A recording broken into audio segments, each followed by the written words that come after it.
और अब बात करेंगे उत्तरकाशी की, जहां पर 41 मजदूर फंसे हुए हैं। उनके लिए रेस्क्यू ऑपरेशन लगातार जारी है। तो सवाल ये उठता है कि आगे क्या होगा, क्या चट्टान तोड़ेंगे और मजदूर निकलेंगे?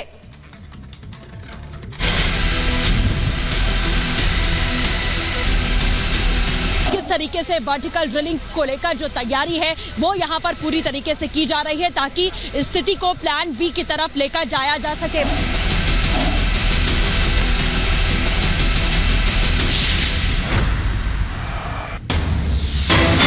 और उत्तरकाशी सुरंग से जुड़ी हुई बड़ी जानकारी। सुरंग से फिलहाल मजदूर निकल नहीं पाए हैं, ये जानकारी मिल रही है। सुरंग में ऑपरेशन अभी लंबा चलेगा और टनल में ऑगर मशीन टूट गई है, उसे बाहर निकाला जा रहा है और कुछ तस्वीरें वहां से आ रही हैं, वो हम आपको दिखाते हैं। ये आप देखिए जरा, जो टनल में दिक्कत आ रही है, जो सुरंग में खुदाई की दिक्कत आ रही है, वो आप देख सकते हैं। और यहां मजदूर लगातार जुटे हुए हैं, अंदर तक जा रहे हैं। कई सारी तकनीक का इस्तेमाल किया जा रहा है, जीपीआर तकनीक का भी इस्तेमाल किया गया, लेकिन आखिरकार ऑगर मशीन के कुछ पार्ट्स टूट गए हैं और वही हम आपको दिखा रहे हैं। यहां पर आप देख सकते हैं कि अभी भी रेस्क्यू ऑपरेशन में एनडीआरएफ जुटी हुई है, एसडीआरएफ वहां पर पहले दिन से है, सेना के जवान जुटे हुए हैं। और अलग अलग जगह से तस्वीर आप देखिए, क्योंकि कोशिश यही है कि अब हॉरिजॉन्टल यानी सीधी खुदाई चल रही थी, लेकिन अब ऊपर की तरफ से खुदाई की जाएगी और पहाड़ पर उसी मशीन को ले जाया जा रहा है। इसे आप ऐसे समझ सकते हैं कि एक लंबा पहाड़ है, यहां वर्टिकल खुदाई होगी और यहां मुख्यमंत्री पुष्कर सिंह धामी आपको नजर आ रहे हैं, प्रशासनिक अधिकारियों के साथ हैं और इनके साथ पूरी और बड़ी टीम मौजूद है और अलग अलग विकल्पों पर विचार किया जा रहा है, जो आपको नजर आ रहा है। यहां पर सुरंग में ये आप देखिए, एक एक करके जो अभी तक तस्वीर सामने आई है वो जरूर शिखा देखनी चाहिए दर्शकों को। बिल्कुल, और ये 5 तस्वीरें आप देख सकते हैं। रेस्क्यू का 14वां दिन है, ऑगर मशीन टूट चुकी है,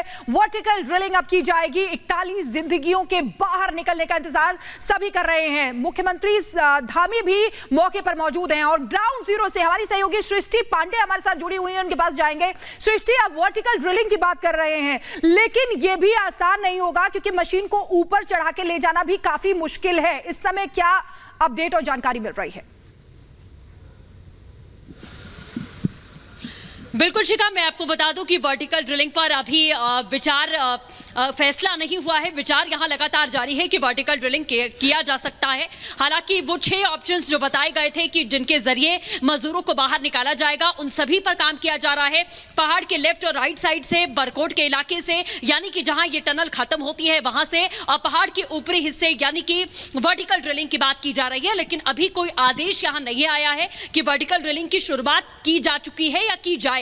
इस तरीके के कोई इंस्ट्रक्शंस यहां पर नहीं मिले हैं। लेकिन सुबह से हमने देखा है कि रात भर मशीन को असेंबल किया गया और मशीन को, चूंकि बीआरओ की ओर से पहाड़ के ऊपर वो रास्ता बना लिया गया था, इसीलिए मशीन को असेंबल करने के बाद में पहाड़ी के ऊपर तक, आधे रास्ते तक आप मान लीजिए पहुंचा दिया गया है। जिसके बाद जैसे ही अगर आदेश मिलता है, इंडिकेशन मिलता है वर्टिकल ड्रिलिंग का, वर्टिकल ड्रिलिंग शुरू कर दी जाएगी। लेकिन वर्टिकल ड्रिलिंग में एक लंबा समय लगेगा। सबसे बड़ी बात यह है कि मशीन कंपन करेगी, बड़ी मशीन है, भारी मशीन है, और अगर वहां से ड्रिलिंग होती है तो टनल को भी खतरा पहुंच सकता है। इसीलिए वर्टिकल ड्रिलिंग को बीच में होल्ड किया गया था कि हॉरिजॉन्टल ड्रिलिंग के जरिए ही मजदूरों को बाहर निकाला जाए, सबसे सेफ रास्ता वही है। हालांकि अभी भी वर्टिकल पर विचार चल रहा है, कोई फैसला नहीं लिया गया है।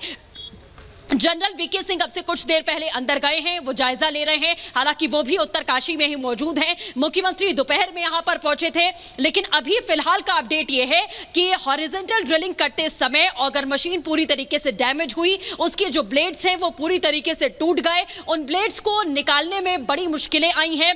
कुछ ब्लेड्स को हाथ से काटकर मैनुअली बाहर निकाल लिया गया है, लेकिन चूंकि एक जाल जैसा सरिया स्ट्रक्चर जिसमें वो ब्लेड्स फंसे हुए हैं, अब उसके लिए यहां पर एक और मशीन मंगाई जा रही है, जो कि हैदराबाद से मंगाई गई है। प्लाज्मा कटर उस मशीन का नाम है, जो देर रात को जॉलीग्रांट एयरपोर्ट आएगी। कल दोपहर तक वो मशीन प्लाज्मा कटर यहां पहुंचेगी।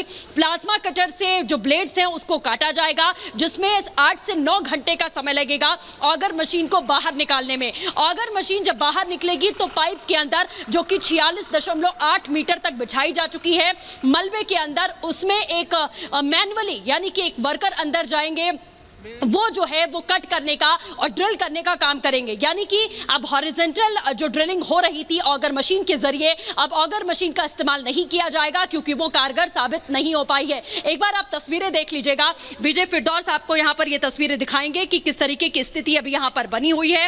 हालांकि हलचल ज्यादा इस वक्त आपको नजर नहीं आएगी क्योंकि अब इंतजार तो प्लाज्मा कटर मशीन का है, उसके बाद ही ये काम शुरू हो पाएगा। यानी कि कल 10 से 11 बजे के बाद में आप समझिए जब प्लाज्मा कटर की वो मशीन यहां पर पहुंचेगी तभी ये रेस्क्यू ऑपरेशन का काम जो है वो आगे बढ़ पाएगा। हालांकि वर्टिकल ड्रिलिंग के लिए मशीनें पूरी तरीके से तैयार रखी गई हैं, मशीनों को ऊपर पहुंचाया गया है, लेकिन बड़ी बात यही है कि रेस्क्यू ऑपरेशन में कल जो है 15 दिन पूरे हो जाएंगे। 15 दिन पूरे होने पर भी अब भी लगातार जद्दोजहद जारी है, युद्ध स्तर पर काम जारी है और इस पूरे रेस्क्यू ऑपरेशन में 15 दिनों के भीतर सबसे बड़ी बात यही है कि अंदर 41 मजदूर जो मौजूद हैं वो सुरक्षित हैं, वो सही सलामत हैं। हालांकि उनको कई तरीके की दवाइयां मुहैया करवाई जा रही हैं टनल के भीतर, उन्हें समय पर खाना दिया जा रहा है, कपड़े मुहैया करवाए गए हैं, BSNL का तार यहां बिछा दिया गया। माना जा रहा है कि उनसे कॉन्टैक्ट करने के लिए लैंडलाइन पहुंचाने की कोशिश यहां पर की जा रही है। लेकिन इस पूरे रेस्क्यू ऑपरेशन में जो बीते 3 दिन रहे हैं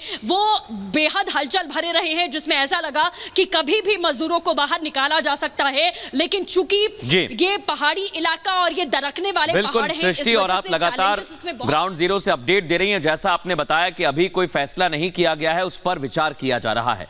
बहुत धन्यवाद आपका तमाम बातचीत के लिए।